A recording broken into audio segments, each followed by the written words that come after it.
May mga ghost projects daw si Congressman Leviste pagdating sa power industry. At siya din daw ang dahilan kung bakit mahal ang presyo ng kuryente at medyo kulang ang supply ng kuryente sa ating bansa. Pag-usapan po natin yan. Ito po muli si Attorney Mike Operario. Sa isa pong post ng PGMN, ang isa pong anchor nila na si Dr. Halili, hindi ko po siya masyadong kilala kasi bihira ko siyang napapanood. Pero nalaman ko through another friend of mine na si Amor Patrio, nag-post po siya tungkol dito. So hinanap ko ito at pinanood ko nga po yung kanyang video. At dito po ay nalaman ko na inaakusahan niya si Congressman Leandro Leviste na mga ghost projects daw pala at para siyang ipokrito kasi sigaw siya ng sigaw tungkol sa korupsyon. Pagkatapos siya pala ay may ghost projects at sinasabi niya dito ay yung mga projects na ibinigay sa kanya ng DOE at na hindi daw niya ginawa o tinupad. Ghost projects nga po ba ito? I think this article or segment done by Dr. Halili is either poorly researched. I hope not. It is not that it is done in bad faith. Kasi it seems as if hindi nila lubusang naunawaan kung paano tumatakbo ang power sector industry. As a matter of fact, marami po kami mga objection dyan, lalo na sa mga pagbubuwis na pag-uusapan natin dito. Pero himay-himayin natin ang post na ito ng PGMN. Totoo ba ito? Well, let's start with the ghost projects. Totoo ba may ghost projects? Well, ang totoo dyan, mayroong mga award sa kumpanya na dating pag-aari ni Leandro Leviste para mag-construct ng mga solar power plants. Now, is this a ghost project? It is not a ghost project na kapareho ng nangyayari ngayon sa bansa na kung saan ang gobyerno ay naglalabas ng pondo para mag-construct tayo ng mga dike, ng mga flood control projects. Pagkatapos, i-report niya na tapos na at hindi ito mangyayari. Hindi ito naman pala ginawa. Dito po sa power sector industry, ang mga kumpanya na nagdi-distribute po ng kuryente o yung power generators, kagaya po ng kumpanya na itinayo ni Congressman Leviste, ay they commit to the government that they will put up a plant. Magtatayo sila ng planta, kaya sila binigyan ng prangkisa para makapagtayo ng planta at ang pangako niyan, sila ay magpuproduce ng kuryente.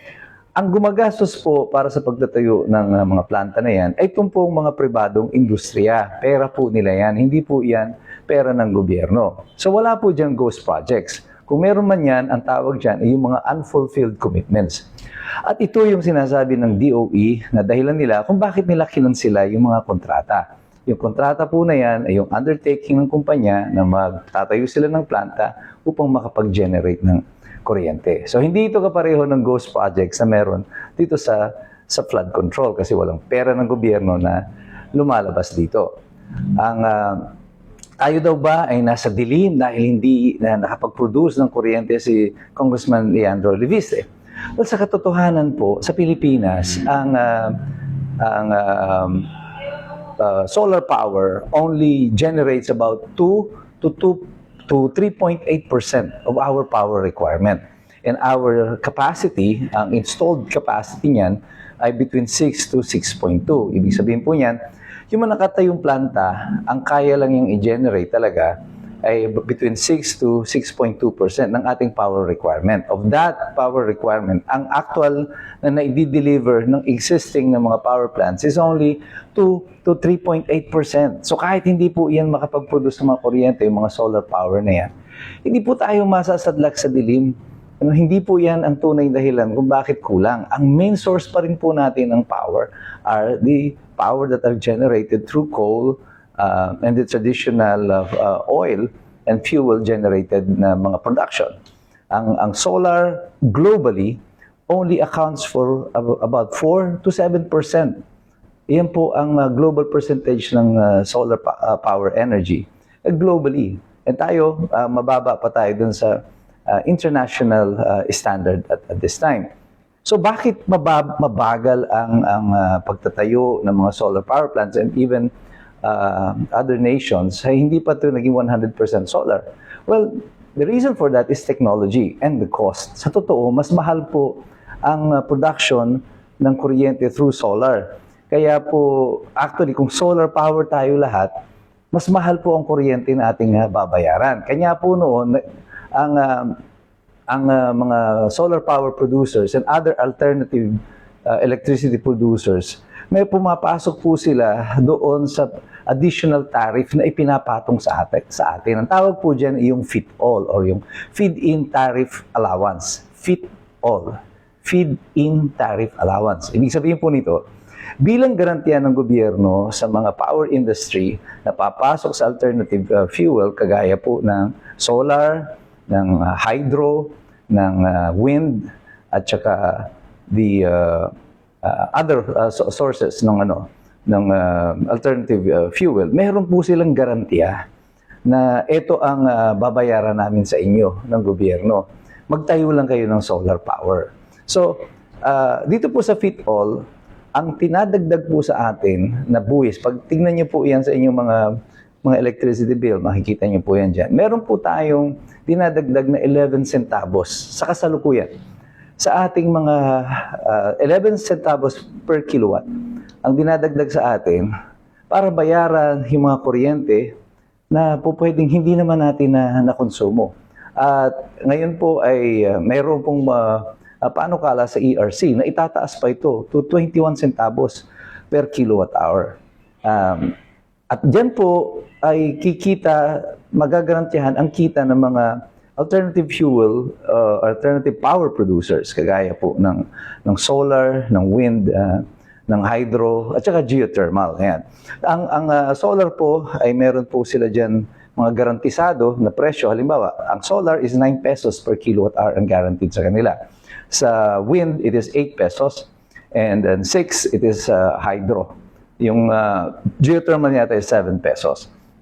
So dito, kay lumampas o sumobra ang kanilang production, basta ang garantiya ng gobyerno sa mga alternative fuel power source producers, ito ang presyo na babayaran namin sa inyo. Kaya tumataas yan sa atin. So, sa katotohanan, hindi po ako fan hindi po ako pabor na pabor sa solar energy at this time para sa isang bansang mahirap kagaya po natin kasi napakataas ng cost niyan at ang nagbabayad niyan tayo, ang mga Pilipino.